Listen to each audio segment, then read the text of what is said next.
Broadcasting live from the Zimmer Communications World Headquarters. This is Wake Up Mid-Missouri. Get ready, pal. Here's your host, Randy Tobler. I can't wait for the weekend.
And it was really an incredible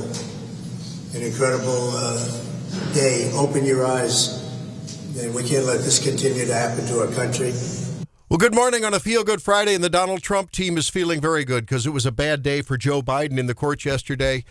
How you doing? I'm Randy, along with producer Hannah. Stephanie's over there getting ready for a big expose of all the things going on in Trump world, all the things going on in D.C. later on. I can't wait to hear about that.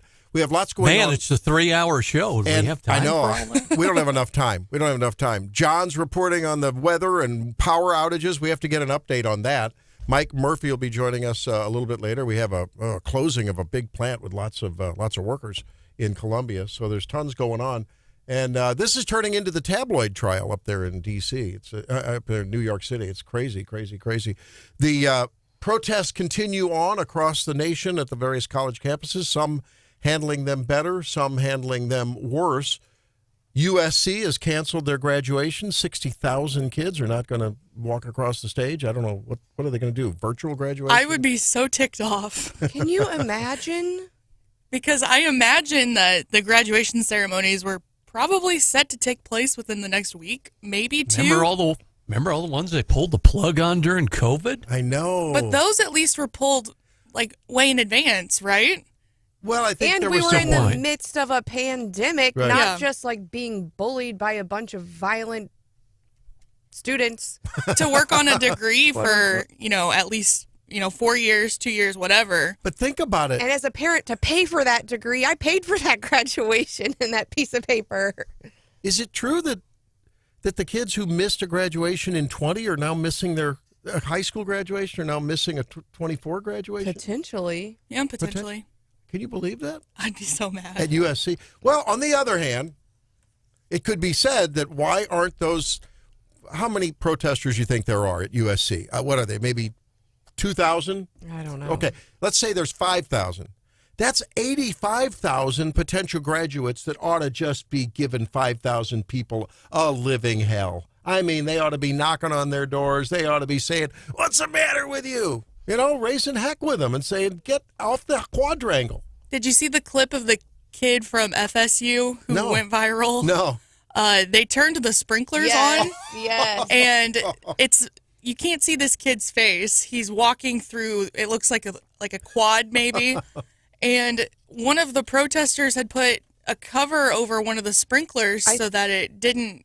I think it was a metal chair. Like they had covered the sprinkler with a metal chair. And so this kid, he doesn't miss a step the whole time as he's walking away. As he walks by, grabs the chair and tosses it over his shoulder so that the sprinkler can get to where it needs to get to. I'll be darned. So they turn the sprinklers on to get the kids off of the square. And it's actually been really effective. Like, I really care about my cause unless it's cold and I'm wet. And we played the clip yesterday. It was sad, but funny at the same time. The protester who didn't know what, I don't know, I think it's something to do about Israel. Then she turns to her friend and goes, what are we here for?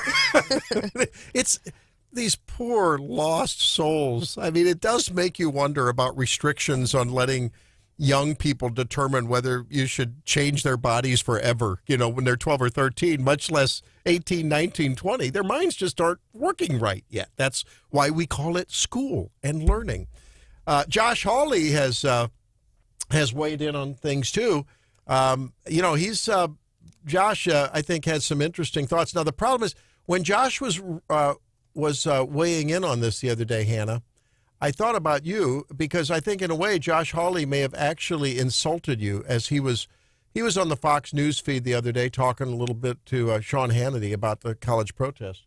But he inadvertently, I think, insulted you. I'm going to play a little bit of it here. Yeah. Willing to do, Sean, and you can just see, listen, these are the people who are standing around wearing N95 masks outdoors, doing interpretive dance and calling for jihad. These are insane people. As I said, they're spending way too much time on TikTok and social media. Their brains are rotted, and they're... I don't know. I thought about you, and I thought about how much we love you, producer Hannah. We want you to, not only this year, but next year and every year after, we want you to continue to soar as the celebrity air talent of the universe and Columbia so that people can vote for you through Monday or Tuesday, the last day of voting. Through Sunday. Close. I thought it was the 29th. No, it's the 28th? Okay. Whatever. We're going to get that date right. But continue to vote. And I learned another trick, John, that I'm going to do to vote for Hannah multiple times. You can create multiple accounts. So you can vote for her on all of your accounts. We're not talking about... No election fraud. Yeah, seriously. Well, I don't do that, but someone told me that. We're going to require you to send in only paper ballots. Well, I would never do that. But, why would that be illegal if you have several accounts? I don't know. Anyway, vote for producer Hannah. And the show. Air Talent of the Year. And the show, Wake Up in Missouri, is up for local radio. Well, I don't like to brag on ourselves. I like to brag on you. You can brag on ourselves. Don't link the whole show to this stolen election business. I don't. I'm torn. Is it illegal for us to vote for you? Is that illegal? No, I think it's only in contest. We can't put our name in if we're giving away an AR-15. We can vote. We can Yeah, vote. we can vote. Well, okay, so I'm going to vote. Okay. No one said I can't vote on my Yahoo account, on my Gmail account. Is that against the rules? Probably. I'm going to get Mary Palmer in there to ask her. John, are you going to be the magistrate in this court case? No, not me. I defer to the counselor in our midst. Okay, we're going to defer to Stephanie. But sometimes I ask Stephanie if she wants to be the judge, and she doesn't want to take that heat, right? Because you don't want to. I don't want to be a judge. You don't want to be a judge? No. Some lawyers aspire to be judges, right? Is that correct? Would you know that early in your career? Or is that something that grows on you as you either litigate or do civil? I See a lot of prosecutors go become judges, don't we, Steph? Yeah, I think some people know early on in their career. I think it's easy to get burned out in areas like what John's saying with being a prosecutor and stuff. And I think, but I do think it's like a personality difference. I think I like to win.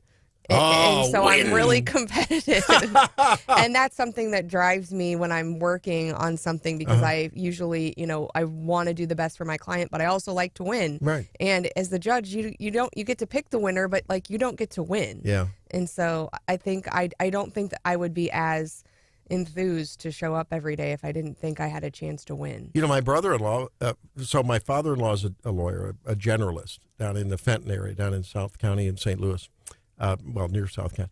And so the son follows in the father's footsteps, but it wasn't quite as rabid about the law. My father-in-law loves, what do you call it, the Southern Law Journal? Yeah, is that Southwest what it is? Third, yeah. The Southwest, yeah. So these the guy's 94 years old, bookshelves throughout the whole office, just these and then this big long conference table. The office is right next to their home. It's like a very traditional old-fashioned. And Joe was a good lawyer, but he just didn't find that he had the same passion for the actual getting into every little weed of every little. So then he started doing traffic law, and he's a great judge, and now he's a circuit judge down there. And he loves it. He says, I get a real chance to make a difference in some people's lives and in other in both victims and whatever. He's really prospering. He loves it. And most of the judges I know love being a judge. Being a judge. Love it. And I think too, once you get into the higher courts too, you get a chance to educate work with students, give tours, like talk about this judicial system, and I think a lot of judges like that as well. Yeah, he gives, like, the kids will come by. Yes. The other thing that I didn't realize judges have to do is, like, they're sort of on call all the time. Like, if someone needs to be 96th, which is like if someone's, a danger to themselves, mental illness or something, they're pretty much on call. Or if something, I guess, in the legal realm, in the criminal realm happens, they got to be on their toes 24/7. Yeah, I mean, we have to work with judges, especially leading up to, so you think about it in that context, but you also think about it in the election context. And there are typically judges on call in the days leading up to the election should something need to be decided very, very quickly. We need to talk about that sometime, about the role of attorneys in the election oversight. Not oversight, but I guess we call watchdog. It election day operation. Yeah. Is there like a war room? There is a war room. War room. Well, as long as we're talking about lawyers with ties to Mid-Missouri, how about my former neighbor, the former Solicitor General of the state of Missouri, D. John Sauer, in front of the High Court yesterday. It was crazy. I mean, we know people So from Missouri neat. go to SCOTUS, but I tuned in for part of the argument, and really interesting argument yesterday, and really neat to see D. John Sauer, who spent a lot of years as our state solicitor, is a very talented lawyer. And actually, the very first deposition I ever did myself, where Mark told me, "Oh, you've done these, you can go." The person who showed up was John Sauer, who went to Harvard, and I was like, "Really, my first deposition?" It was in a ballot measure election case. How'd it go? It went well. Went well. Yeah. Because you like to win.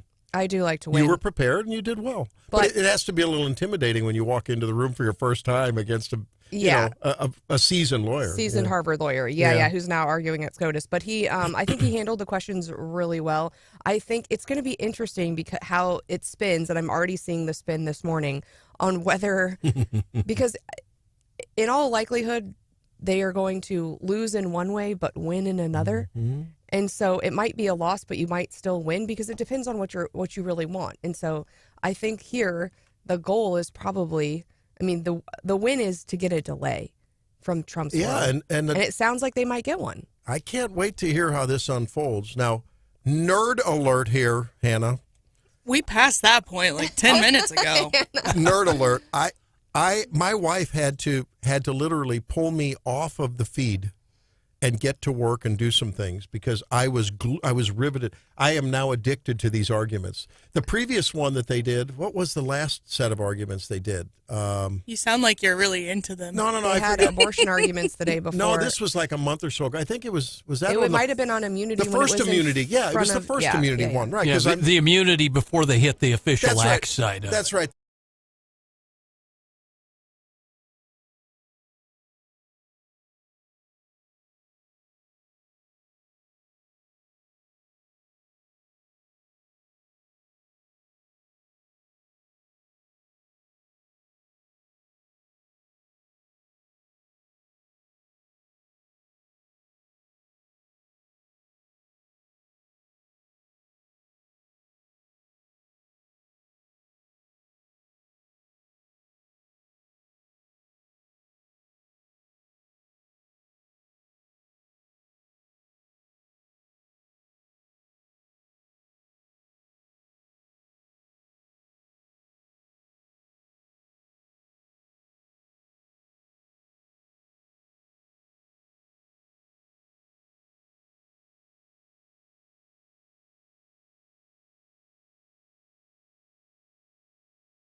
for the case to go back and the trial to begin immediately. And I want to know if you agree or disagree about the characterization of these acts as private. Petitioner turned to a private attorney who was willing to spread knowingly false claims of election fraud to spearhead his challenges to the election results. Private? As alleged, I mean, we dispute the allegation, but that sounds private to me. Sounds private. Well, it's time for the Daily DC Rundown, a little sound from the SCOTUS arguments. That was Justice Amy Coney Barrett, and she goes on and gives a bunch of these allegations and asks Mr. John Sauer, is that an official act or is that a private act? And I really think the case might end up turning on that question, because what happens is, even if the court says, yes, you get immunity for official acts, because the case also involves private acts by the admission of John Sauer, it would still need to go back for the lower court then to determine what's private, what's official, and that would inevitably result in a delay that would push this trial beyond the election date. And I think that was, from Trump's, not his lawyer team, but from Trump world, that is one of the goals of this whole thing. So if I'm channeling Counselor Sauer back at the lower court when it goes back there, I would say, well, this was a very public act that deserves immunity because I was defending the integrity of the election. It wasn't about me, Donald Trump. It was about the public act as the president. Typically you would, but in this instance, having there be a question of whether it's a public or a private act. You just want to get it back to the court. Gets it back to the other. But then he's not going to argue that in front of the appeals court. Well, right? and I think we'll see. I think a lot of people were skeptical coming in about full-on immunity, and of course there are extreme examples on both sides, and the court walked him through some of those, and he has to admit in some ways, if you give immunity for this, then some of these extreme examples, yes, they would be immune, and we saw a lot of those cited on Twitter yesterday. But I think certainly it's a tough call, but I think a lot of people were really skeptical going in, and then once the argument went into it, people are like, you know what, there might be enough votes to send this back. And so I think it went better for Trump world yesterday than people had thought it might go. Yeah, I mean, I thought that they were, some of the liberal justices even seemed to acknowledge that if you took away immunity from the president, some threshold of broad immunity, a president would be paralyzed, right? Isn't that? That was the argument. That's the argument. Now, whether or not the justices are going to buy that, we have to wait and see. Hannah, Randy told me he's feeling really good about something today. I am. Oh, wow, that's a first. Oh, yeah. And that is apparently Adam Schiff got his car broken into. That's my flesh. Oh, Randy, that's a new low for you. That's the sinful, Randy. That's the sinful. I am a man of the flesh. I am a miserable sinner. Randall. I guess he was speaking at an event, and somebody broke into his car, and Randy said, "That's what you deserve." It couldn't happen to a nicer guy. Kind of like when Bill Eigel got his parking spot taken away at the Capitol. You know what's bizarre about it is, though, 2 or 3 of the headlines are not so much about that as the fact that he had to go to a formal fundraising dinner in his hiking vest. Because they swiped his luggage, apparently, with all of his fancy clothes. He's not having a good day. No one should have their stuff.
thing that was a little bit nerdy, but I wanted him to unpack it because it gives me hope that there is hope for us who are fighting back against the climate change myth. And some Biden emergency orders may be coming down that may have gone under the radar. We'll talk with him about that. Brandy Meeks will be with us at 8:08. She's president of the Vitae Foundation. It has a big event coming up for those of you who want to support pro-life and who doesn't, that listens to this program and concerns about the unborn. Why, she'll be with us at 8:08. Now, John, there's lots going on in the weather. I had to unplug a little drain that drains the end of my driveway where water accumulates, and if that drain doesn't stay clear, I have to swim to my car on the other side from my garage to where the driveway goes out. And I had to get out this morning in my bare feet and clean that out because the drain was plugging up with debris. Lots of rain fell already. What's going on the rest of the weekend? It looks like we're in for as much 2 to 3 or more inches of rain the rest of the weekend. Whoa. Continuing chance of thunderstorms, high winds, hail, isolated tornadoes all the way through Sunday. And the worst of it was the tree limbs that came down in a lot of mid-Missouri counties. Saline County had the worst of it. 1,000 customers were without power there yesterday afternoon and evening because of it. But boy, we've already seen some real isolated strong storms, and now we're looking at it on and off all the way through the weekend. Well, and I got a little tickle last night when I saw that they were doing Lincoln Days in the dark in Lafayette County. Apparently, they had a power outage, and they said, this isn't, that's just like them, right? This isn't going to stop us. And it looks like they brought in like some generators and some construction or farm lights, and you can see Governor Parson on the stage. Everyone else is kind of in the dark. I also saw a tweet from our friend, I think Curtis Gregory, and said, my wife didn't expect a candlelit dinner tonight. And I thought that was really cute. But I do love, kind of just the show's going to go on. We've got this thing planned, and we're not going to let the power get the best of us. And I think everyone there that night, I think it will be special, and it will be something that they remember. Well, they should have channeled the Taylor Swifties, and just everybody held up their flashing phone bracelets and lit it up. I had to giggle because one of the tweets I saw said that Governor Parson was the keynote speaker. And I'm sitting there going, how do you have a keynote if you don't have power? What do you do? I imagine he just raised his voice. Yeah, what else are you going to do? Mm-hmm. But the show must go on. It is the political season, of course, and, at the local, the state, the national level, there's all kinds of things that you keep your eye on. And I know, Stephanie, you've been keeping your eye on what's going on with the Biden campaign and some of the polling. And, I think it's in general agreement that he's there's some loss among traditionally Democratic voters to the Trump side, at least according to the polls, black males and some of the suburban moms. I mean, maybe. So how's he going to make up for that? Yeah, I mean, I think we're watching the numbers. I think, mainstream media typically focuses on 5 states. I think from the Republican side, there's 7 states in play that people are really watching the numbers. And I think we're seeing, good news for Trump in those states. Of course, over the last, month or so, or maybe a little bit more, we've seen a narrowing of the gap between Trump and Biden. But I listened to a really interesting I've listened to some interesting stuff about maybe that's just like the reporting and some other things and some biases, and maybe that's not really how it's going. But the pollsters haven't been particularly good, and so I like to keep my eye on that. But obviously it's not the end all. I do think, 2 interesting things have come up here really recently. I think the campus stuff could affect Biden. Obviously, we know his stance on some of the conflicts has been really detrimental to him. But then again, the Democrats are going to have to figure out how to message this TikTok thing, because I think they are going to get blamed for the TikTok ban. Republicans, Yep. and they're counting on younger voters, and so they are scrambling to figure out, how do we manage this? And I do think it could be more significant than they had originally anticipated, because Republicans say, China bad, and that resonates with our voters. Democrats can't message it like that. No, that's right. And so that's tough for them. I thought the other kind of nugget that's coming out from the Biden campaign is that they're really hoping to kind of knock off some of the Nikki Haley voters, that they're focusing on some of those folks to see if they can draw them over, because obviously they're getting some they're getting some voters going over to the RFK side. And the latest polling I heard about that was that, RFK is pulling more Biden voters than he is pulling Trump voters, although he is pulling from both sides. So they're having to look in areas maybe that they haven't before. And without younger voters, or without as many younger voters, they're struggling, we know, with minorities. They're pulling, I think, are going to try to pull non-traditional Democrat voters.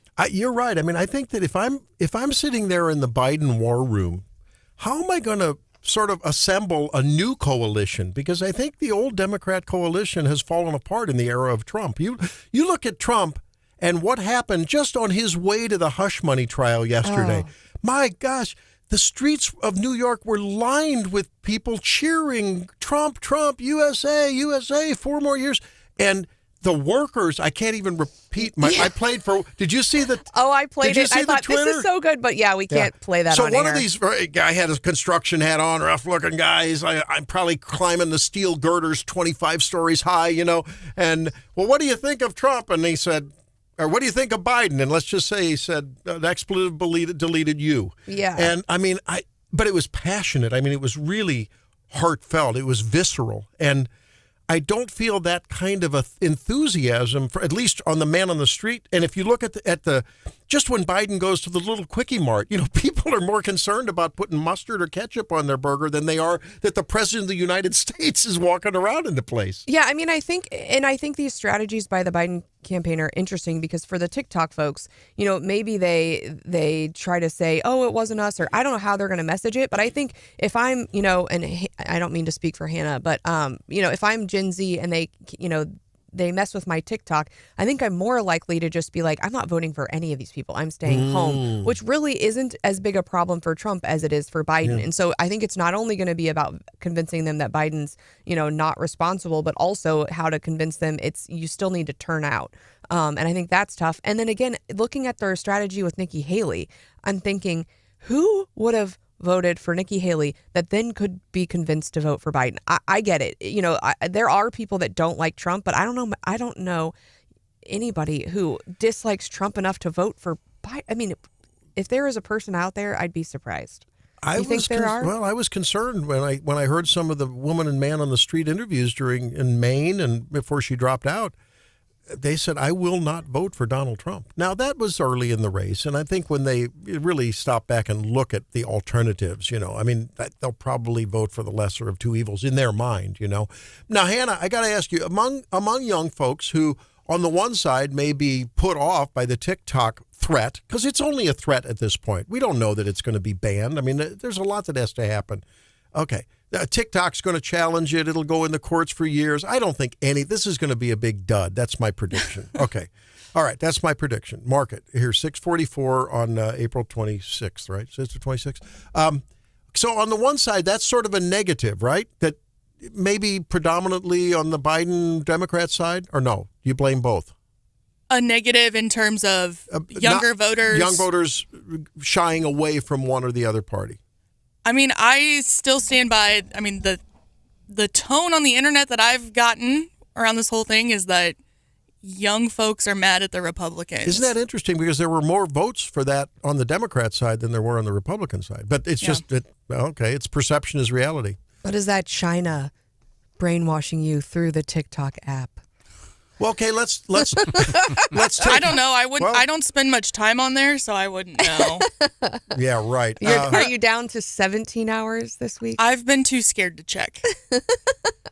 Well, let's say another one that may pull some young Democrat voters away from the Democrats, which is the whole Palestinian-Israeli thing. I mean, if you look at the college campuses, there's a significant number of young people that are angry. I mean, really angry at Joe Biden and the Democrats. Okay. On the other hand, if Joe Biden is going to remind them, maybe they're handing out leaflets at the periphery of these encampments saying, but remember who's going to forgive your debt. I'm going to forgive your loan debt. Which do you think is going to weigh heavier? Well, in terms of the student loan thing, I was going to say young people are also looking at the Republicans going, you're preventing my student loan relief. Mm-hmm. So I think it's a bad mark in the column for the Republicans, unfortunately. Yeah. Have they thought forward to where maybe someday they either own a business or work for a business and that depends on contractual relationships, that there may be some moral hazard from a precedent set when a president can just willy-nilly forgive debt? I mean, are they not thinking that far ahead? I think you know the answer to that question. Well, I'm trying to give young people credit for being full of forethought and consequential thinking. No, doesn't happen. Nope. Hey, guess what I found out? I went out onto the outside of the studio during the break, eating my string cheese. I go into the break room. Someone's been eating those cheese balls. I see Scotty from our sister station, Clear 99. Guess what's sitting in front of Scotty? The cheese balls? 2 string cheese packages, which is what I bring every morning, and 2 Halo oranges. That's exactly my morning quota. Did every he morning. steal your breakfast? I said, Scotty, what happened? Did you get into my coat? Take what my wife put in my coat this morning? No, he says, I do that every day. I eat one at whatever, and I eat one another. I said, I eat both of them at the same time if I'm stressed. So is it just an Isn't that awesome? old guy thing? Well, maybe that's why we're going to Switzerland together, because they make lots of cheese there. I don't know. Morning radio thing, maybe. Yeah. Who would have thunk it that we would have the same morning snack? I mean, that's sort of an interesting combination. You like your Halos, though. You're eating Halos, right, Stephanie? I do. Yeah. Great minds. I feel validated. because Mr. Scotty likes what I like. That's good. You're cool. I don't know about that. I just like string cheese. Let's not get ahead of ourselves here, Stephanie. Wait a minute. Hey, when we come back,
that's a little bit of an interlude That's Mrs. from a school performance? Yeah, Mrs. Luther's first grade at Southern Boone. They had a little concert last night, and I thought for Feel Good Friday, That's great. oh, they did so well. They had little elephant hats on, and they were all dressed like little elephants. What was that song called? That was Count on Me. Count on Me. That's by Bruno Mars. It right? is, yeah. Bruno Mars? Mm-hmm. Yeah. He's a big star. Yes. There's a big Bruno Mars. Isn't he the one that, did he do Happy? No. No. Oh. Who did it? That was that Pharrell. Oh, see, I don't know. Bruno Mars, he's a really energetic performer, right? Yes. Yeah, very energetic guy. Okay, well, that's good. There's things I like by Bruno. I don't really identify songs with performers because I'm not that into like who's doing what. I just listen to the radio from time to time and I hear something good and I like it and I don't know who did it. That's probably not good. I don't buy albums, though. You can't buy an album anymore. Yes, you can. I saw the Taylor Swift record Where? in Target. Really? Yeah. I saw a similar display that had the vinyl records and CDs. I'm going to have to ask my wife because I do have a turntable at home, and I'm going to have to see if she would like me to give her for her upcoming birthday the Taylor Swift vinyl album. We have a really sweet record store in Ashland, and there's also a good one in Jeff City, too. Really? Mm-hmm. I'm sure there's one up here, too. Yeah. I visited those two. Yeah, there you go. Well, once in a while, I have some, guys, you need to know a little bit of what goes on behind the scenes here on Wake Up Mid-Missouri. I walk into this show with this great team, and everyone's on top of it. You'll see if you're watching on YouTube or on Facebook or on what are we on? What, Rumble? YouTube? No, YouTube Truth and Facebook. Social, whatever, YouTube. And you'll see they're always researching, right? They're always, I get nervous. John, I get nervous because they're always over here mining the conspiring. And I don't know about you guys, but we try to keep you up on everything that's going on. And there's so much going on that it's just hard to keep. So once in a while, I see a story that's like a bombshell to me, and I'm thinking, I just asked Stephanie during the break, I said, were you aware of this brewing story about the government really getting into your business in what seems like a very subterfuge, sinister way? So this was one of those moments when I ran across this from Congresswoman Harriet Hageman, a Republican from Wyoming yesterday. Listen to this. What we have learned is that the IRS, in fact, has been using AI to access bank accounts of American citizens without any kind of a search warrant or even without any specific claim that they have committed a crime. So this was something that was discovered by an undercover journalist, and what they found is that the IRS has claimed that they have access to every single person's bank account. This person also indicated that they've been working with the Department of Justice and that they have absolutely no problem whatsoever going after the little guy to make sure that they are paying their taxes. Huh? Big wide eye emoji. What do you call that emoji?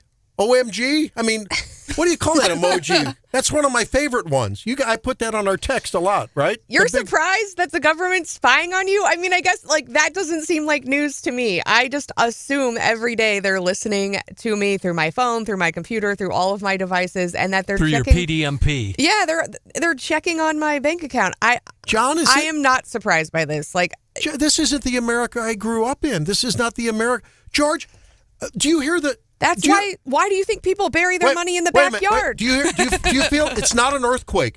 It's not the thunder rolling. What's happening is George Washington, Thomas Jefferson, Ben Franklin, the authors of the Federalist Papers, they're spinning in their graves so hard that the metal parts of the caskets are melting. They would never have imagined this in a million years. This is incomprehensible. And the fact that the DOJ is in this, did you hear that? The DOJ, oh yeah, we're working together. Are you kidding me? They are looking at your bank account. John, but I thought they were doing that already. John, this doesn't surprise you? Not in the least. Big bro.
You don't feel good about this, but there's a report breaking this morning. You don't want to feel good about it. Oh, but no. Biden will now Down be... he goes. Apparently, he will be escorted to Marine One now. Is that a new fall or an No, old that's an fall? old clip. That's when he tripped at the Air Force graduation. Yeah. Apparently, Joe is going to be... he's Trippy Joe. He's Slippy Trippy Joe. And now he'll be escorted to Marine. Well, the other day, we played a clip where AOC was extolling the virtues of these Palestinian protests, these peaceful protests, as she called them. Joe said, you got to listen to this lady. You got to listen to this lady. And then they were seen walking hand in hand. They were walking hand in hand, and she was like walking with her grandpa. You know, it was just very troubling to see. So apparently there'll be, he doesn't walk well. He shuffles a little bit, which they said he has back problems. That kind of a gait I've seen in relation to Parkinsonism. It's been speculated, is he having some problems that way? I've also seen that with back problems, who knows? But he is shuffle-up-agus Joe, no doubt about it. And he's going to be escorted now. Mike Murphy joins us now as we talk about some local news and invite you into the program as well. Always welcome in because you're a part of the family.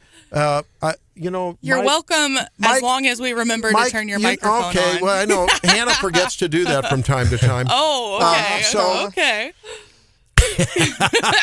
I'll own it.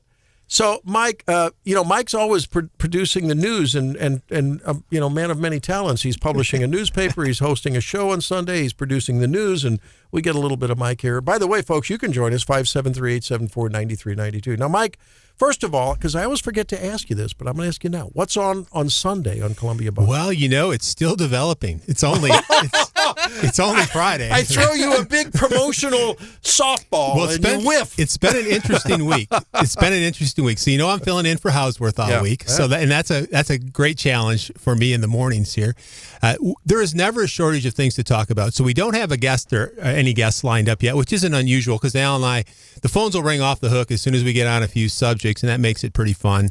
But I think we're going to talk a little bit about campaign finance. An interesting story that's in Como Buzz that kind of gets overlooked is quarterly reports were due from the candidates, and the big ones make the news, the big state runners, but all of the local candidates all the way down to, from county commissioner, sheriff, down to county treasurer, the state reps, they all have to file.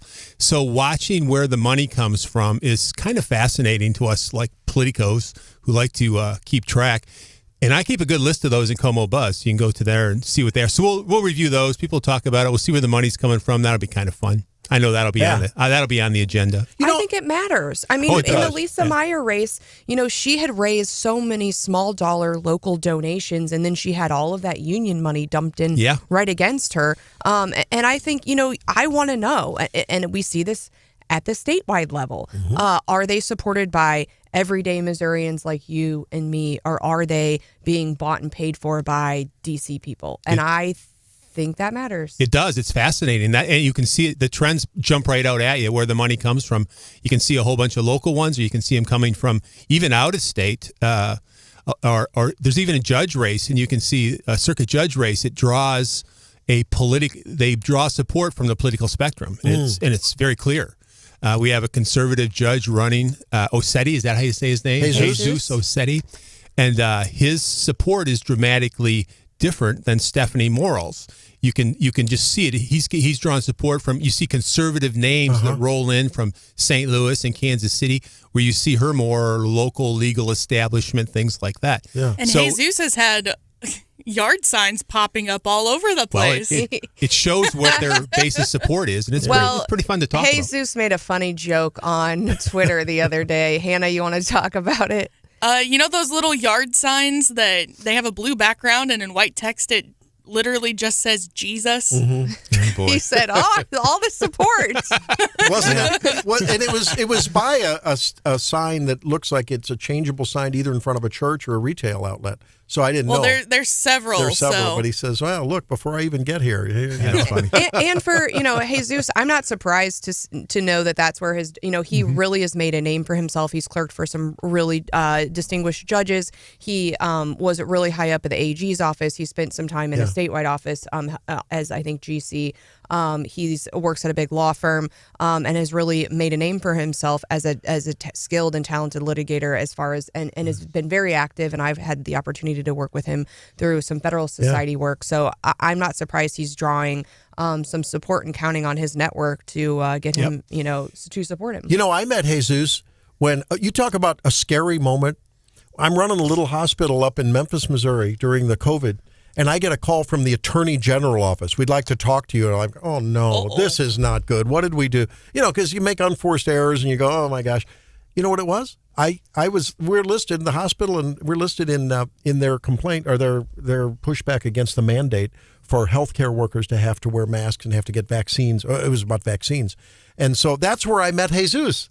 Several years ago, and it was really I was very impressed with him at that time, and he was instrumental in some of those really it was really cool cases. There's a local race, a county commission, usually sleepy, right? Well, Janet Thompson, she's a Democrat county commissioner, 12th year.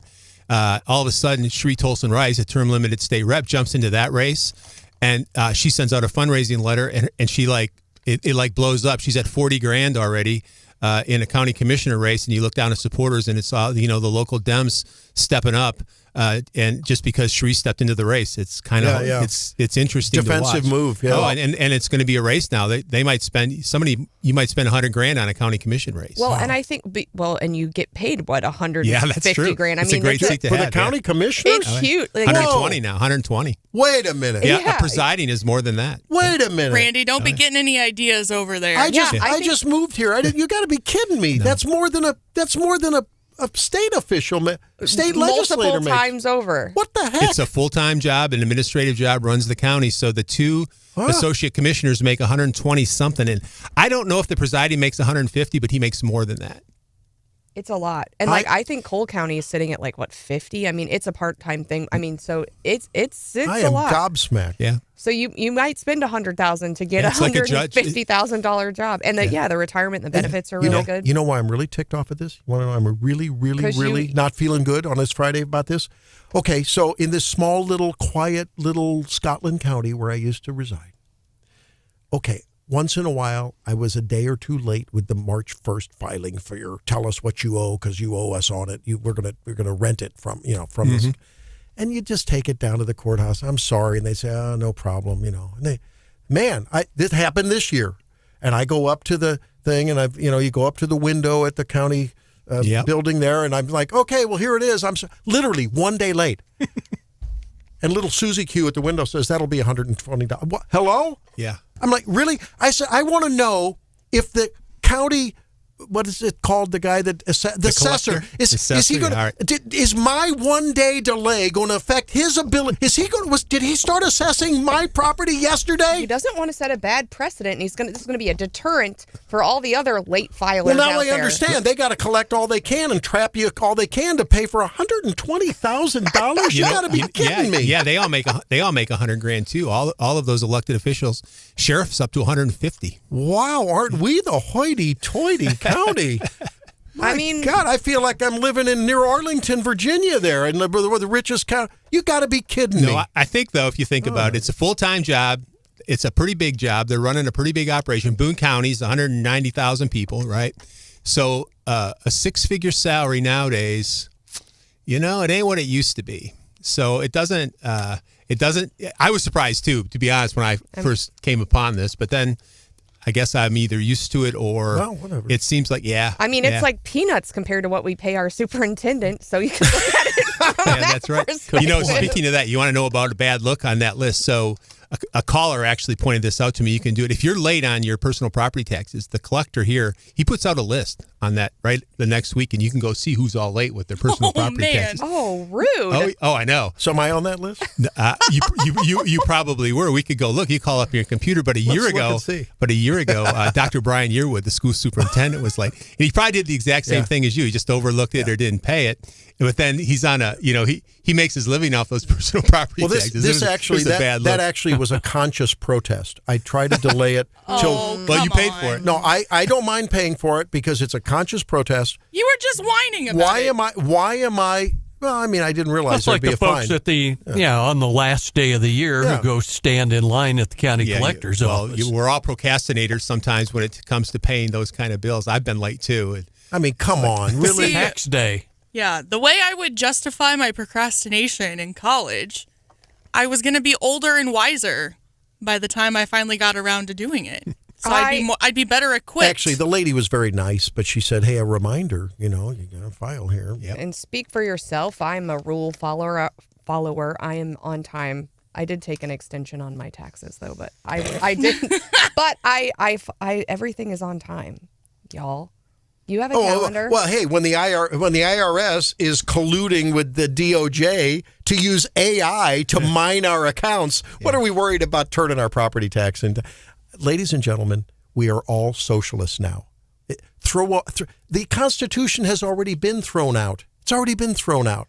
The government is so deep into everything you do. Well, you have no privacy. You have no liberty. We're helping out the Wake Up fam this morning, though. Yeah. Tara texts us at 874-9390. She says, "Oh, bleep. I forgot to declare my personal property." Thanks, Randy. You're welcome. You're welcome, Tara. Mike, while we've got you here, though, what's the latest on this plant closure? It's gone. I was in the news the last 2 days. They put out a press release. They're a lot of people, I learned of them a couple years ago, but they're a Japanese-owned firm. They employ 220 people. They're located, if you drive east on I-70 and turn to the south off of, it's commonly known as Route Z. It's also called Range Line, which gets confused with the Range Line that's here in central Columbia. So I was confused. Yeah, it's on the corner of Richland Road and Range Line. And they announced they're closing. The Columbia Auto Auction is out there. Equipment Shares out around in there. It's where it stores things. It's a shocker. I mean, I don't know. It came out of nowhere as far as I'm concerned. I didn't know anything about it. And then it pops up and they sent out a press release, so it's in the news.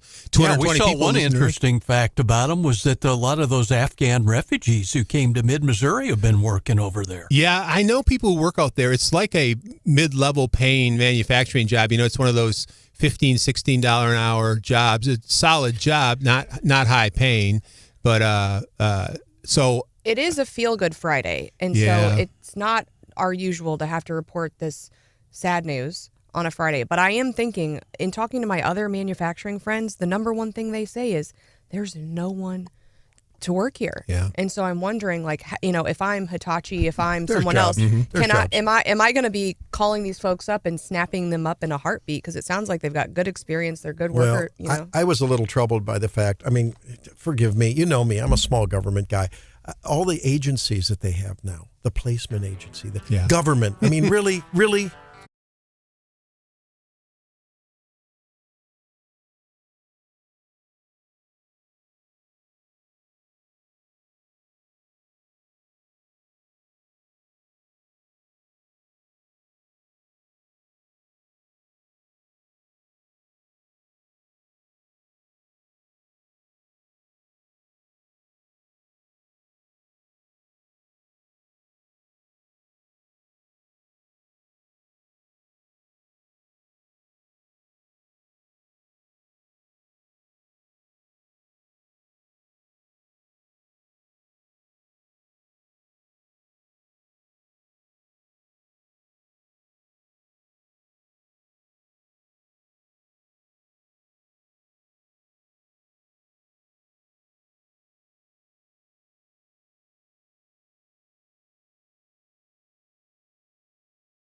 Mars song, which was making me happy. But go ahead. What's up with you, Hannah? Well, we've been covering the NFL draft, which started yesterday. Yeah. One of Mizzou's own got drafted as I believe it was the 27th pick in the first round.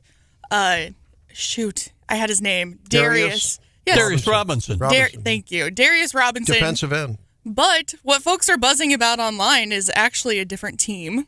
And it involves the Atlanta Falcons. And John, I have been getting a big kick out of this because the Atlanta Falcons just got Kirk Cousins from the Vikings. They signed him on for like $180 million over the next few seasons. Spent a lot of money to get Kirk to come to Atlanta. And he applied for the commissioner job before that. Oh, Lord. Okay. So Kirk Cousins is coming off of an Achilles injury as well. That's a bad one. He's already maybe on the older side for an NFL quarterback. Ageism. No. But the Falcons stunned the world and certainly stunned Kirk Cousins when they picked up a quarterback named Michael Penix last night from Washington State. He's a left-handed quarterback who is now the 5th overall pick in the NFL draft, but there's a really fun clip of the owner of the Atlanta Falcons talking to the head coach right after the draft. It looks a little heated. Like, what are you doing? We just spent almost $200 million to get this all-star quarterback, Kirk Cousins, and now you just picked up another expensive quarterback prospect. Like, what the hell are you thinking, man? Smart move. I bet they talked to the trainer. I'll bet the trainer was, and the orthopedic surgeon for that team was intimately involved in those discussions. I'll bet. Could be. Maybe. But they're looking at spending a whole lot of money, and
earlier, someone, I think it was Jim, said Stephanie for governor. Stephanie for governor. Yeah, Jim has said that every day this week. And I'm like, Jim, no, we don't want to lose her. We'll have to do the Stephanie pack. Yeah, we don't want to lose her. That'd be good. And I am already elected, and I am not running for anything else this cycle or any time when I have small children. John, that's what they all say. Yeah, that is what they all say. Yeah, I'm very happy. I want to complete my term as the Ashland city councilor, and I will city council. And I'm Stephanie Bell, and I approve this message. That's right. I think they are now, the rumor is that it's a young lawyer that might run against Stephen Weber, and I will confirm, breaking news on today's show, it is not me. You. Well, they said it was a young... Never mind. Oh, what? Careful. Hannah! What were you going to... Now, Hannah, you can't leave us... She says I'm not a young lawyer. Oh, okay. Hannah. Wow. Sorry. You know, I identify as a young lawyer. Next time you need free legal assistance, you might talk to Marsh. And starring at the Boone County production of Mean Girls, producer Hannah. My name is Regina George.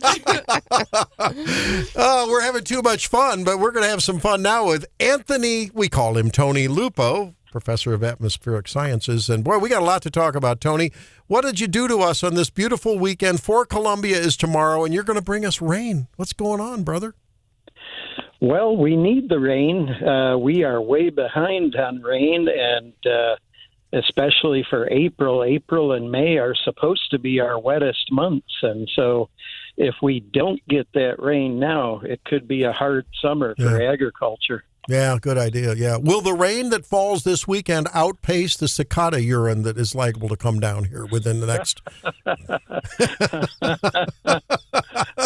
John was saying it'll be falling out of the oak trees or wherever cicadas. Honeydew. Tony, you're an international man of mystery and adventure, loving all things curious and creative. Will you be snacking on any crunchy cicadas this year? That's a no. A crunchy hard no. Okay, crunchy hard no. All right. Hey, I sent you a couple of stories. I shared them with the team here because my nerdiness got the best of me the other day. I saw this interesting thing by a guy named Roy Spencer, and he runs drroyspencer.com. And it was interesting about how he said net zero CO2 emissions are a damaging and totally unnecessary goal. And he talked about this concept of a CO2 sink. In other words, all the CO2 that we're billowing and the cows are billowing, and that we make more CO2 in a morning here on Wake Up Mid-Missouri than all the cows on the planet. But there's ways that this is then, taken out of the atmosphere. How does this all work? Explain why that's a big deal and why we shouldn't get as worried about CO2 as, Al Gore would have us get worried.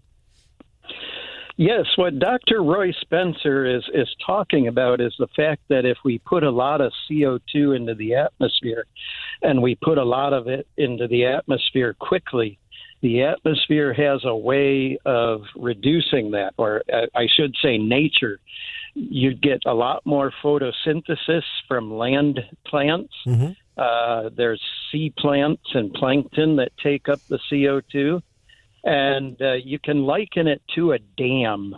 If you've got a water level in Hoover Dam and you want to maintain that, and there's a light rain, you let a little bit of water out. If you load up that dam with a lot of water, you let a lot of water out. And the nature's able to behave that way, and that's what we call a negative feedback.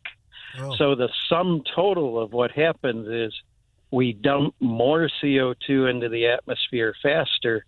The atmosphere and the nature takes it out just as fast or even a little faster. So this explains, it was ironic. I saw this, a week or so after I had already had to, starting earlier and more often, cut my lawn. So my lawn may be growing earlier and more rapidly, partially because it's helping as a sink to absorb the excess CO2. I mean, I know that's probably a little bit of a jump, but I mean, that's, when you look at the Amazon rainforest and other lush green areas, including all the plankton in the ocean and all that, they're sucking up a lot of that CO2, huh? Absolutely. And you talk about your lawn in a half-jesting way. it's probably a little bit true. You know, my grandmother would always say, things look a lot greener these days than they did when I was a little girl. And, you know, there's probably some truth to that with the amount of CO2 increase we've seen in about 100 years. You know what I'm most excited about that? At the global warming, I think there's some positives that are, this is just one thing that is not talked about by the fanatics on the global climate change thing. You know, and it's a little thing, but, you know, I was always frustrated here in mid to North Missouri. You can't really grow the French grapes, you know, the Cabernet Sauvignon, the Sauvignon Blanc, those beautiful, wonderful grapes like they grow in Napa and others, you know. But I think we may see that if this continues, you may be able to grow some of those grapes, those exotic grapes. No? This is really niche, but when I was in Tampa 2 weeks ago, talking to a friend from Germany, he was very excited because they are shifting the type of grapes that they are producing because the climate's getting warmer. And he was saying, Absolutely. And I've got colleagues in Russia that when I was still able to work with them, they would say things like, you keep on driving those cars because we need more farmland. All right, so that's an interesting story. Now, on the political front, this was something that maybe had flown a little underneath the radar to me. I know Biden had talked about declaring an official climate emergency. I mean, he's talked about it on the stump, but then the White House has had to walk it back. But now I guess this is refloated, Tony, that he might declare a climate emergency, and that would invoke some frightening executive powers. Did you see that story?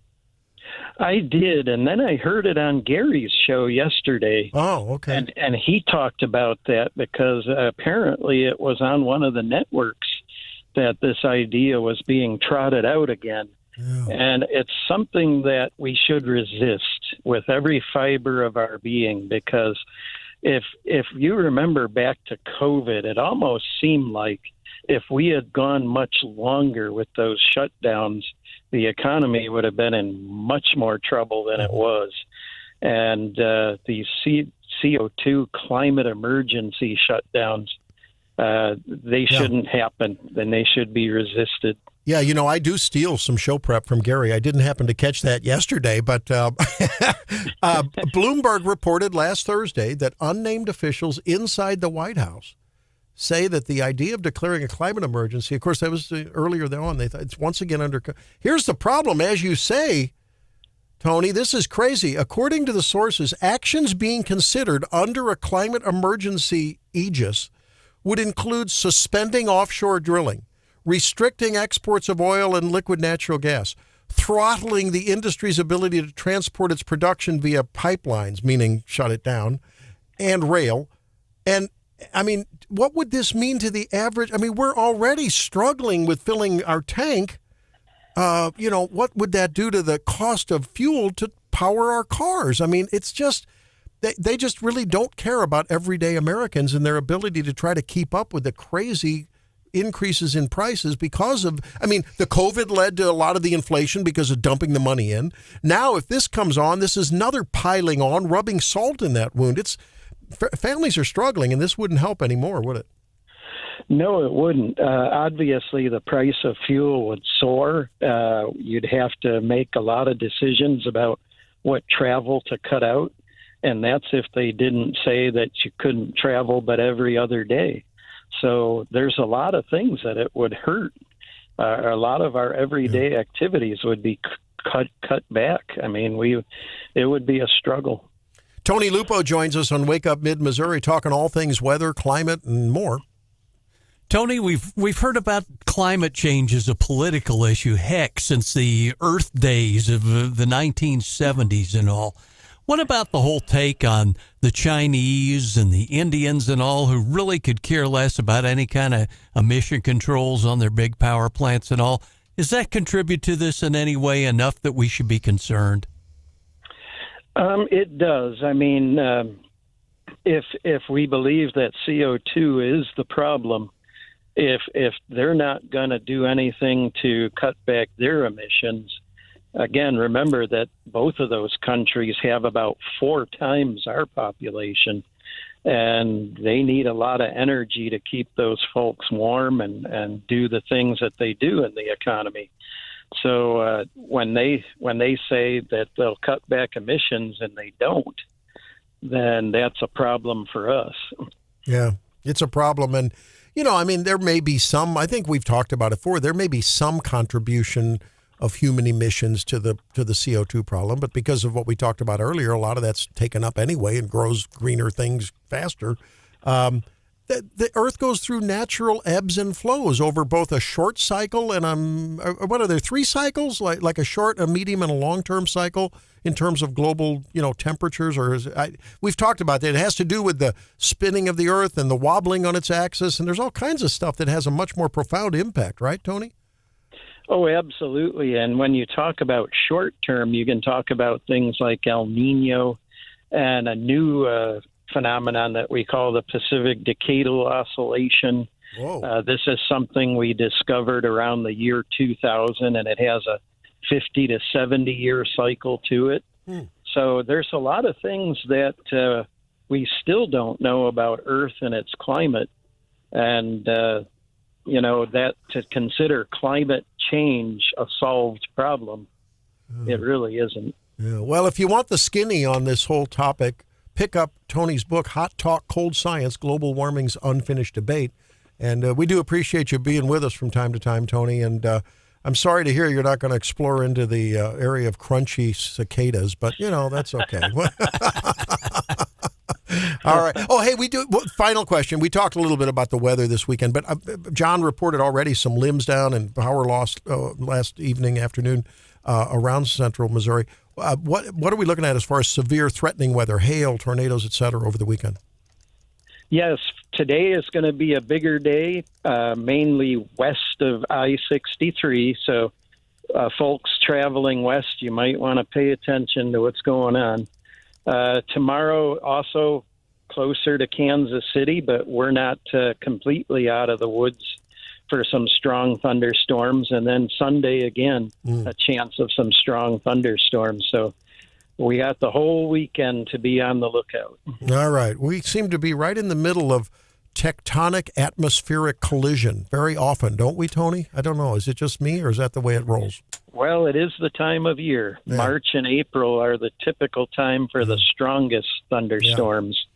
So I say, though, get your grandkids and your kids out there and fly a kite when the weather allows and the winds are blowing. Kids need to fly kites. It's a wonderful thing to do.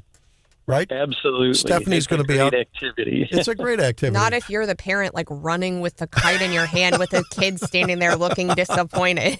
It's not been a very fun experience for me. I don't know. I'm fascinated by kites. And then when you take the paper and you send the message up the kite, you ever do that, Stephanie?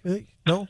The number of times I've actually managed to get a kite in the air is very small. You know what I'm talking about, right, Tony? You take a little piece of paper, you put a slit in it, and you fly it up the string. It's always a fun thing. Yeah. See? Oh, yeah, you can do that. This is before we had TikTok, producer Hannah, and other sundry distractions. All right. Hey, thanks a lot, Tony. Talk to you later. Thanks. All righty, brother. Coming up, we'll see if John Marsh likes to fly a kite. You going to be flying kites in your next segment? No, but I heard from a cicada who's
Bob Dylan. 1970, Dylan was awarded an honorary doctorate from Princeton in the thick of Brood 10. He wrote a song, Day of the Locusts, about hearing their high whining trill from the stage, and he said, the locusts sang and they were singing for me. Oh. They taste like canned spinach, we have found out. So say those who have tried, because they're sucking on fluid from a root. They're going to have a very green flavor. Others describe them as more asparagus or artichoke-like. And the downer side, there's an STD that makes them sex mad, and then their genitals fall off. The dormant Massapora chickadina fungus resurfaces alongside the periodical cicadas, infects only males, causes a bug's abdomen and genitalia to fall off.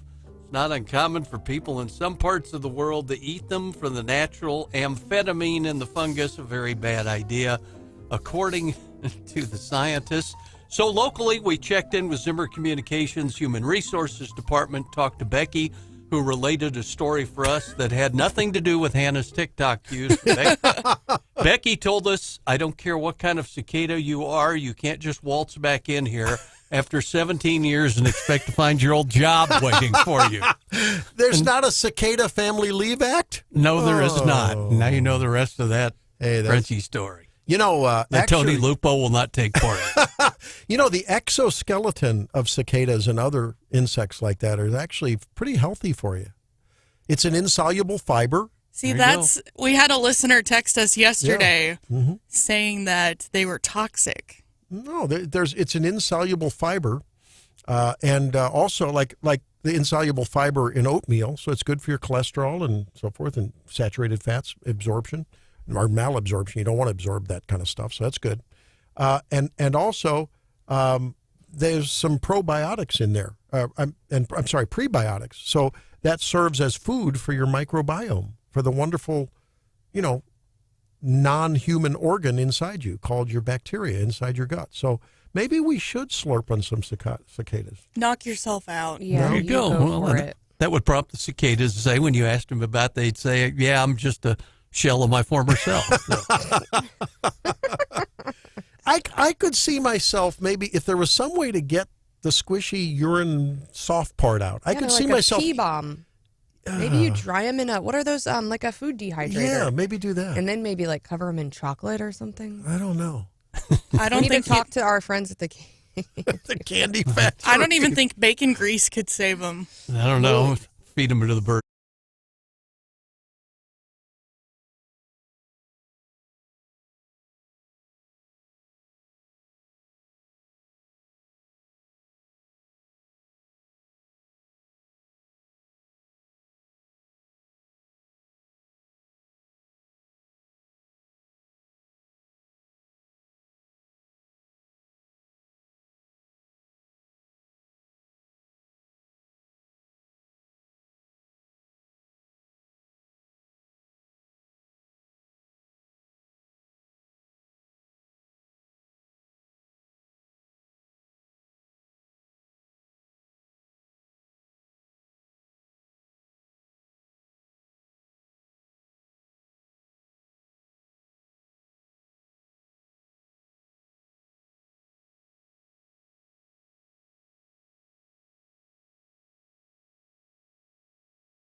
it's about non-competes. What was there was a second thing though too. Oh, it was about I don't know. trains. You've said it a lot. It was so. no, I haven't. He loves trains, but more in that I think he sits around and plays choo choo in his spare time. But he's always kind of supported trains. And there's a new high-speed rail out in Las Vegas to LA, and I would like to see more high-speed rail. Actually, I think that would be good. All right. I'm not actually. We have to be careful. We have to qualify those kind of things that Hannah likes to pull on us once in a while. Welcome back into Wake Up in Missouri. You know, it's a Feel Good Friday, and we feel good about any organization and the people within that are supporting life.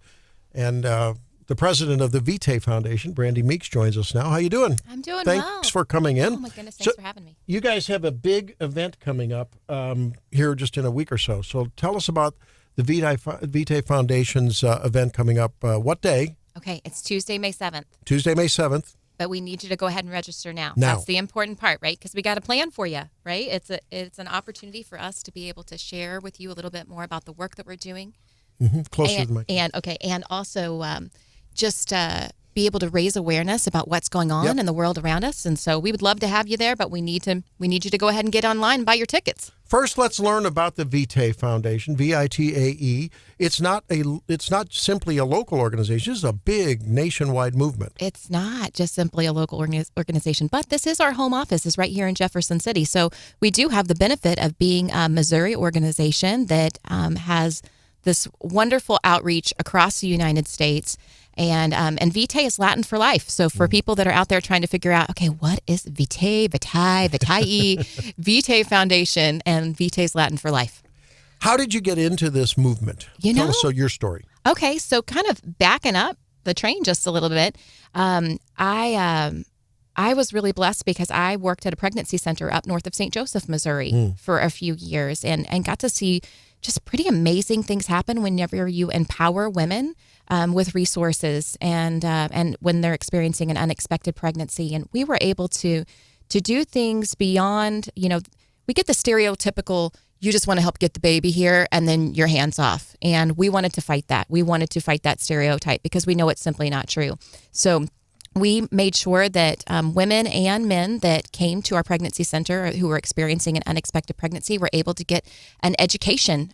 We helped with a 2-year associate's degree. We made sure that they had parenting skills so that the babies would be looked after for years to come, and just helping families reach their fullest potential. After that, Vitae Foundation, we had a shared board member reached out and said, "Hey, would you be willing to move to Jefferson City?" And we kind of looked around. We were raising 5 kids at the time, right? And we're like, is this really something that we can do? And just watch God completely line up all the things where it became very clear that this is what we were supposed to do. We came here to work in Jefferson City, and then I went to work for Abby Johnson, who is she's a former abortion worker turned pro-life advocate. I went to work for her, and then the board called me when Roe was overturned and said, would you come back and lead the organization? So here I am. Oh, that's cool. Well, we're glad you made that decision. I know Vitae does some really great work. One of the items that you work on a lot is research. Can you talk about the research that the organization does? Absolutely. So we've existed for 32 years. A lot of people don't know that. We've been like this little hidden secret down in Jefferson City. But it's been amazing because we've focused on emotional research. A lot of pro-life organizations are able to provide things like surveys and polls, how people feel about things when it comes to how they vote. But our research is different because it truly goes into the mind's eye of the person who has experienced whatever it is we're trying to dial into. We want to understand the emotional motivators so that then we can help create messaging strategies that help connect with their hearts and minds to help build a culture of life throughout the country. I think sometimes people in the pro-abortion movement, the anti-life movement, I call it, tend to paint people on the pro-life side as just being hateful, judgmental, unempathic creatures with pointy ears like Mr. Spock in Star Trek. That's a great visual. And nothing could be further from the truth. I know so many pro-life docs, that's what I've done for years, who are all about trying to help support women as they look, that's a reality that happens to an increasing number of American women because of erosion of the nuclear family. And let's be honest, there's a lot of guys that like to be there for a little bit and not beyond that. Let's be honest about Sure. that. So I think the emphasis on what happens after and why it doesn't have to just be a valley for the rest of your life because, oh my God, I've got this unwanted pregnancy. That's what's cool and what needs to be emphasized about what y'all are doing, or at least a big part of what you're doing. Sure. Well, we firmly believe that we need to love people enough to tell them the truth, right? And in this case, I mean, because you can't have love without truth. And it's not the compassionate thing to do to look the other way. There are so many people that will say, you know, I wouldn't personally choose that, but I won't tell someone else to do. For me, it's beyond, it is a part of faith, but it's also a human rights issue.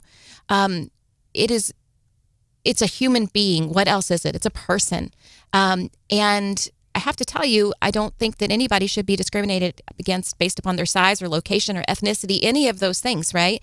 And so in the past, in history, when you've looked at it, like any time that we have placed value that's different than somebody else's life, it hasn't worked out real well for us because it's wrong. It was wrong then and it's wrong now. And so I think that for the other groups that are clamoring to say that that we're an uncompassionate group of people, they're really embracing what I would refer to as toxic compassion, right? Like it's fake, it's not real. They're just wanting to feel like they're being nice, right? There's a difference between nice and kind. Kind is the way we need to be, right? When it comes to offering truth, not just nice and telling people pretty things that tickle their ears.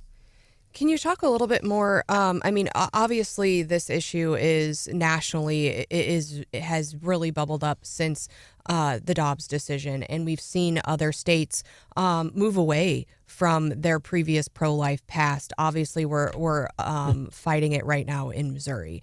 Can you talk a little bit about, you know, I have seen a renewed enthusiasm amongst the pro-life movement here in Missouri in maintaining the values that we've held for so many, many years. Can you talk about what you guys are seeing as an organization and what you hope, results in this election cycle? Absolutely. And I love you just use the word values because that is what we're fighting for. And if we don't hold our ground, we will let those slip away. There are several other states that have had that happen. There are groups with dark money, and I'm not using those words to try to scare anybody. That's just the reality. If you go look at the Ethics Commission website, if you go look and see what we're fighting here in Missouri, we have groups that are pouring in money from other states. They want to hijack our state constitution. And quite frankly, we should be concerned about that. I don't even want to say rewrite it. They want to hijack it. They want to take our values with them.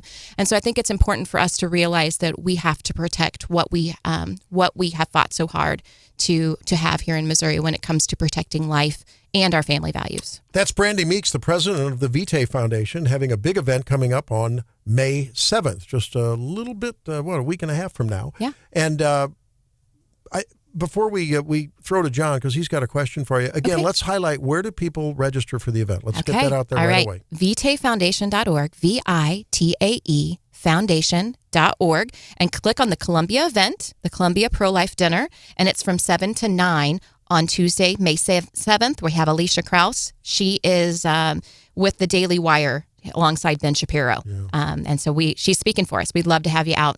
Good stuff.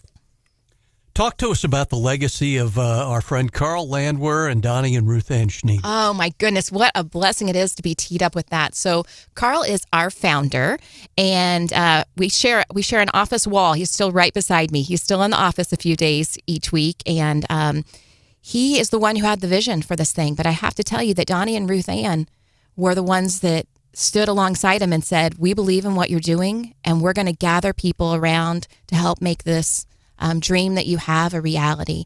And so their impact and influence is still very much a part of our roots and a part of what we're able to dream from day to day to be able to truly create a culture in the future where abortion is unthinkable. So very grateful for their impact. You know, I think one of the values that we share on this program with a large, I would say the vast majority of our audience, is having community take care of community rather than having government take care of community, because at a minimum, government rarely gets it right. And at a maximum, it always comes with strings attached, right? So that's why it's really important for folks in this realm to really make sure and support these outreaches, which, I mean, if you want to talk about it, there's no better, quote, welfare to new moms who are struggling but make the right decision to carry this child. And you guys support that, right? So when people come out and they support this at the event coming up on May 7th, And then maybe someday someone they know, someone they don't know, often someone they do know may need those resources. How do they access those resources? So what we do is we do the research, and then we are able to disseminate the research and the findings and also marketing strategies to other organizations that do direct service. So pregnancy centers around the country, groups that do sidewalk advocacy outside of abortion clinics.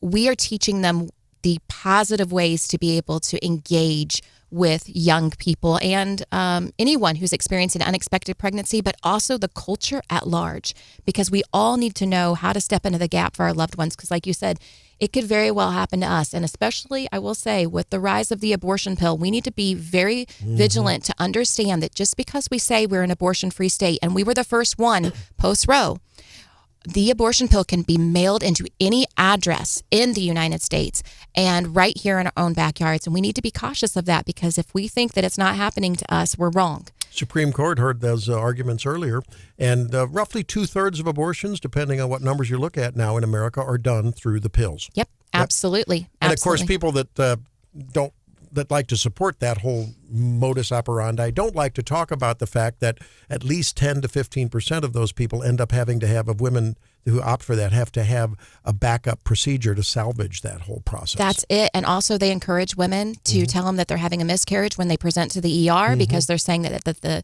the treatment is still the same. And I'm here to tell you, anytime I've been to the ER, they want to know what I had for breakfast, lunch, and dinner if I so much as took a Tylenol. You cannot tell me that taking an abortion pill regimen would not be an important factor in order to be able to accurately assess my health situation. And you had a chance to go to the Supreme Court for that. I did, for the FDA case about a month ago. About a month ago, it seems like just yesterday, but I did have the opportunity to go there and to speak, because the FDA has recklessly abandoned women when it comes to physicians' oversight. I mean, you understand that. It is unreal that women can have access to the abortion pill and basically deliver their babies at home. Used to require 3 visits, now none. None. Zero. And without one scientific study to say that this is the right thing to do. This is the problem. They don't have the same kind of oversight that every other. But yet, if they want a skin tag taken off, they have to sign a consent form. Right. It's crazy, right? You cannot rationalize with irrational people. Crazy. Hey, we got to run, but again,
news, and GDP increased at 1.6, and that is far below the predictions, which were sitting at 2.4.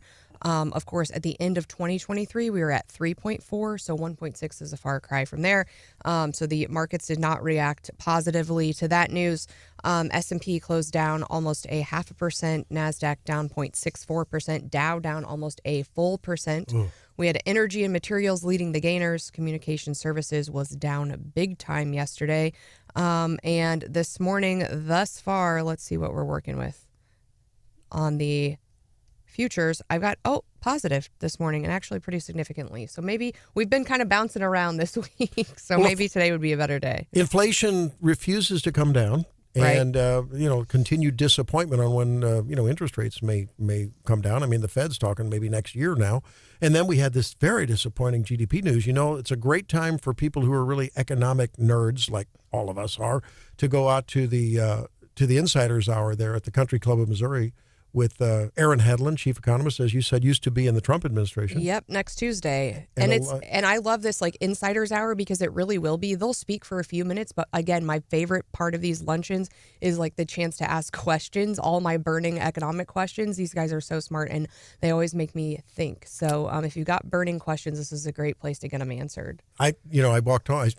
Came home the other day. We were talking about it. Helene heard that. She said, "Can I go too?" Well, of course you can go. So I'll be out there. Helene will be with me, and I don't know. Are you going to be out there, or Stephanie? Yep. Yeah, you're going to be there. Good. And Tuesday, April 30th. That's next Tuesday, 12 noon. The doors open 11:30. It's $20, includes lunch, so it'll be a good time. And like you say, the Q&A is always very insightful, as well as they're unpacking this news, which has not been good for Joe Biden and Bidenomics. That's right. Well, this headline caught my attention from the Wall Street Journal. It says, "Why can my iPhone survive a drop from an airplane, but not from my kitchen counter?" And I don't know why I was so triggered by that, but I was, because I am constantly cracking my phone screen. I have learned I can't go anywhere without a case and a screen protector, and I just actually had to replace my screen protector because it was completely smashed up. But they essentially say typically when you drop it inside your house, it's on tile floor. And if you recall, there was a gentleman who found the phone that flew out of the plane that lost its door, and it was perfectly intact. Perfectly intact. And so some people with the Wall Street Journal went full myth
874-9390 as we weigh in on that.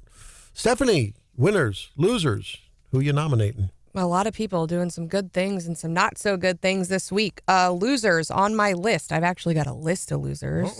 Womp womp. The House Ethics Committee. They're refusing to meet to come to a final resolution on this Plocker deal, and I wish they would just meet and dismiss and we'd be done with it. So they're losers. Quentin Lucas got slapped down by the Appropriations Committee today and is trying to make Kansas City a sanctuary city, so I'm going to name him a loser.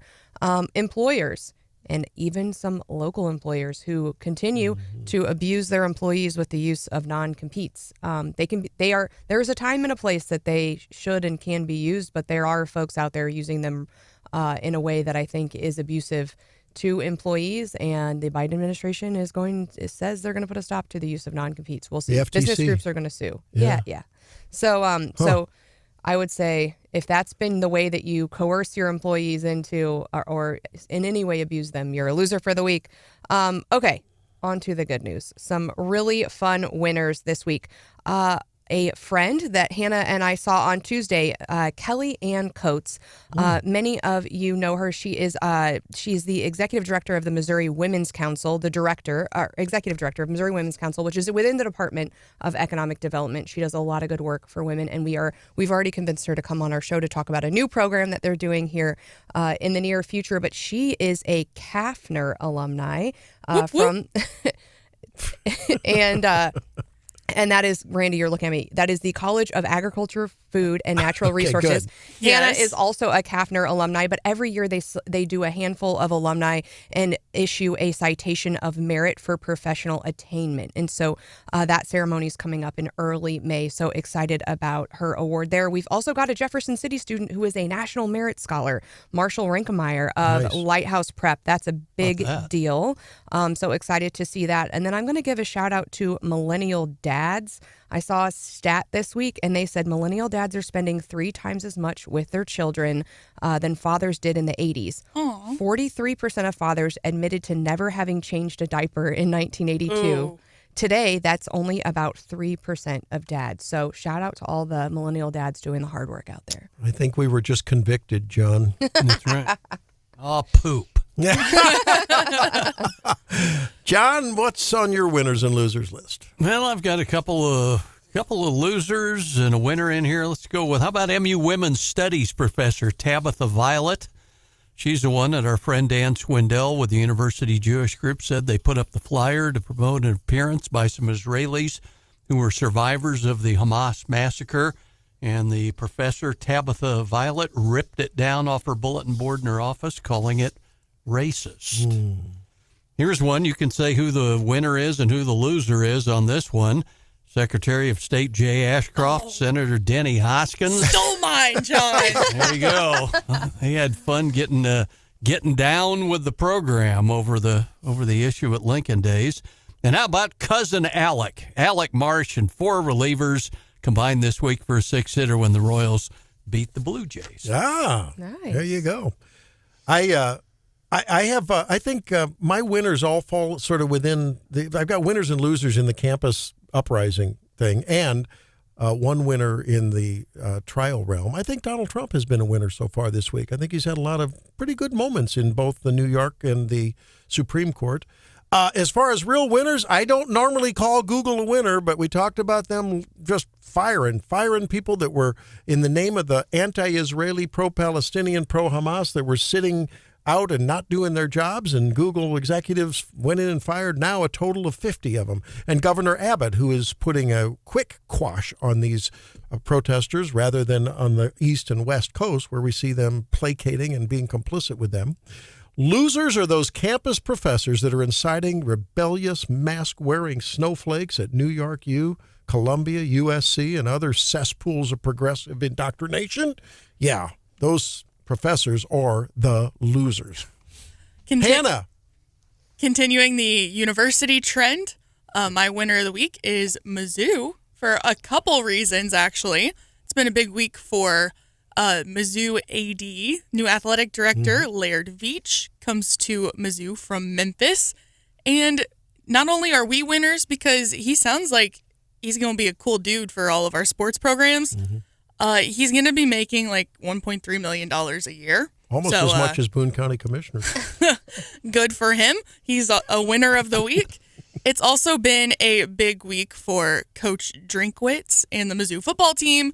They've announced some pretty high-level recruits for the team, including the top-ranked football player in the state. Jack Lang. And this is the second year in a row that Mizzou has landed the top-ranked prospect. Goodness, that was almost bad. The top-ranked prospect in the state. So neat. Yeah. Mizzou has nabbed that spot twice now. Get out of Eureka. Yeah, Eureka. Yeah, and I would think a coach's recruiting and retention skills are probably now more than ever they've always been important, but now more than ever. My gosh, that is so important with the way things are shuffled around, and a team doesn't look anything this year like it looked last year, for many reasons, graduation among them. So. Oh, and I'm also loser of the week for how much time I spend on TikTok. According to management. The first step in recovery is admitting that you have a problem, Hannah. So you are on your way. I don't know if I'm willing to change. It's the problem. Oh, I have one to add to the list. If Hannah's going to nominate herself for loser, I'm going to nominate myself for winner, and it's not really me. But the city of Ashland, we will be celebrating the groundbreaking at Rankin this morning at 10 a.m. I hope you'll join us. It's open to the public, but a big day in Ashland and for all of mid-Missouri, really. And by the way, today, in case we didn't know it, is National Pretzel Day. Did you know that? It's National Pretzel Day. You were weirdly excited about this when it you know popped why? up on Because the TV. I had a moment at that exclusive membership club in Columbia. Oh boy! And I weakened and bought one of those bags of Dots pretzels. I love Dots. Something about those Dots honey mustard pretzels. They're sprinkled with crack. What or something. is it?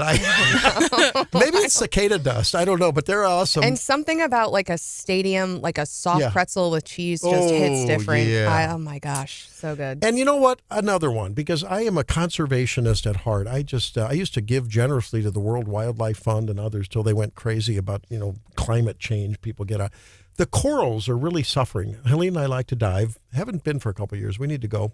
But the last time we were down in Cozumel diving, the corals are getting bleached out, and there's a lot of. Some reefs are doing better than they used to. Some reefs are not doing as well. But corals bred in a zoo in Europe have joined Europe's largest reef, and so there's offering scientists some hope for regenerating corals, because corals do play a big part in ocean, the ocean biology. So it's a big deal.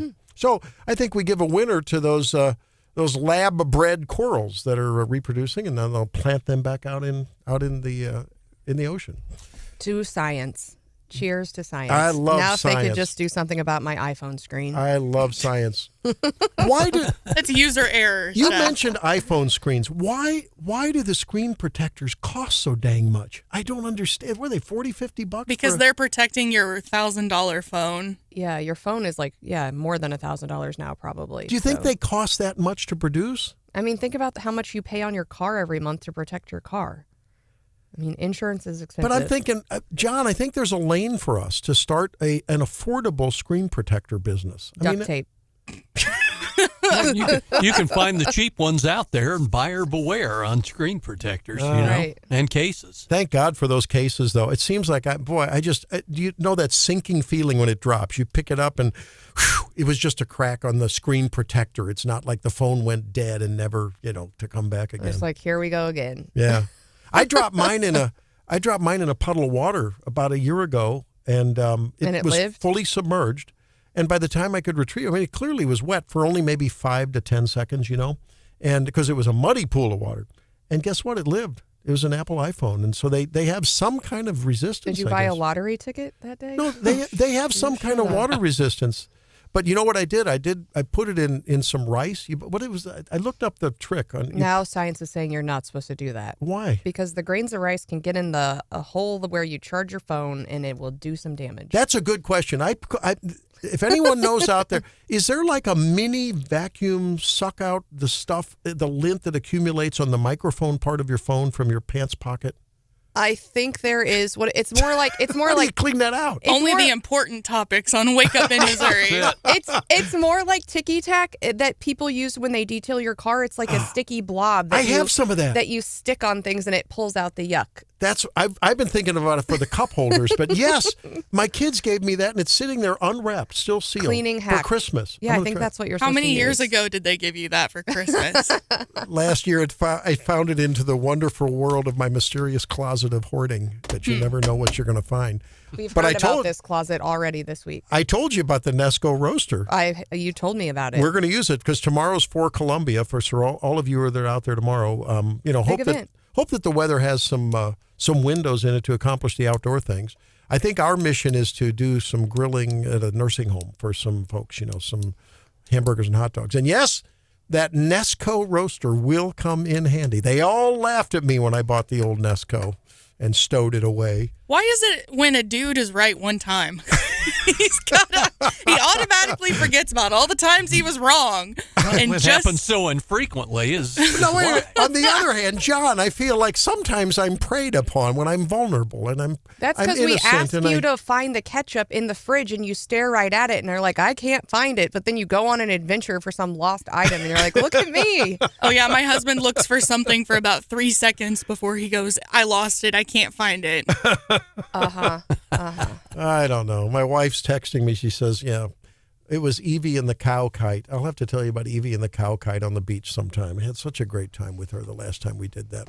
Kites are important. Doesn't anyone do kites anymore? You got to do kites. What is your obsession with kites? Good. I love kites. It's such a natural, beautiful use of our natural outdoor wonderfulness that the Lord created. I've never had fun playing a kite. When we come back, Stephanie says she has, speaking of what's in the refrigerator, Stephanie has lots of leftovers in her refrigerator. We'll see what's there.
It was back over in the House. The House has now passed it and kicked it back over to the Senate. I do believe they have added back on the quote-unquote ballot candy that the Senate had a problem with. It's a term that's made up by the...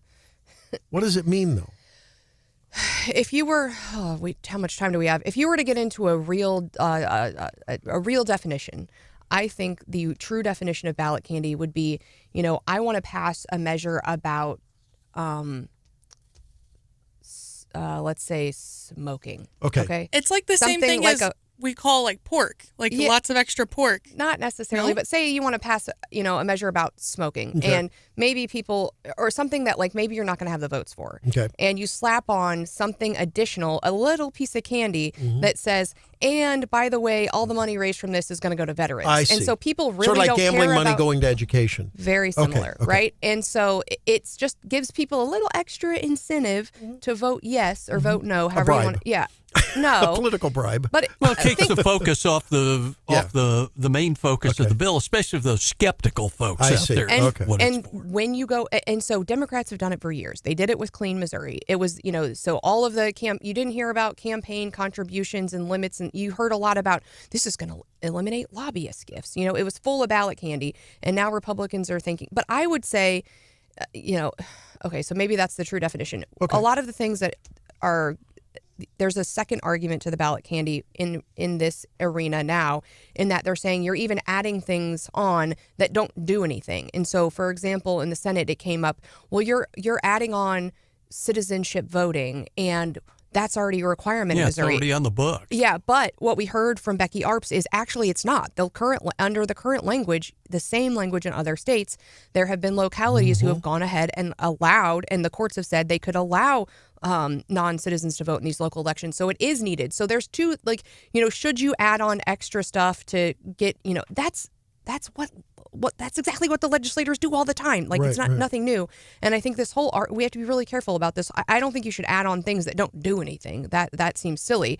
But I think, I think we need to be really careful and look at the language really closely, because I think in some instances this extra ballot candy actually does do something. And so it'll be interesting. The Senate has to still pass the budget, and so now they're saying with this IP reform kicked back over, it could clog them up even more. Yeah, and they're reporting that the Senate might move more towards Governor Parsons' budget away from the House and add some stuff on that the House didn't. Yes. So we think back to very early in the session. You want to talk about the ballot candy? That's what prompted that one of the very first, 18, 20-hour filibusters by the Freedom Caucus. Well, look at what happened with the education bill. I mean, that's why there's provisions against law, basically what they call log rolling, because you get one thing or a couple things in your bill, and somebody's like, I don't really like that, but you put Bill Eigel's water project, or you put something you like, and that's what they said. That's how they got this the education bill across the line. Is they really wanted educational choice, and they said, hey, guess what? We'll put in this increase for base teacher salary, and then you add on a couple more votes, and that gets you across the line. So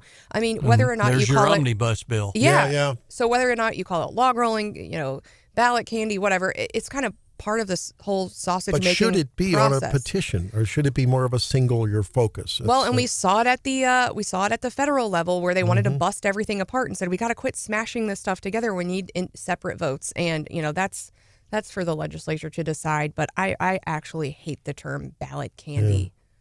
Now, John, do you have anything for the leftovers? I thought it was kind of interesting. The Columbia residents, they've been using the roll carts since early March. Now several thousand of them, we find out, are turning in the carts, and talked to Columbia city officials. Said, 2,400 exchanges, but the vast majority said, we just want the bigger one. Yeah, isn't that funny? But I guess people maybe underestimate what they need, and then whoops, I've got an overflow situation here. So, is there an exchange fee? I think there's an exchange fee, and then maybe not. But then they have to up, their they cost more. The bigger, they have 3 different sizes with a sliding scale. That's right. Well, size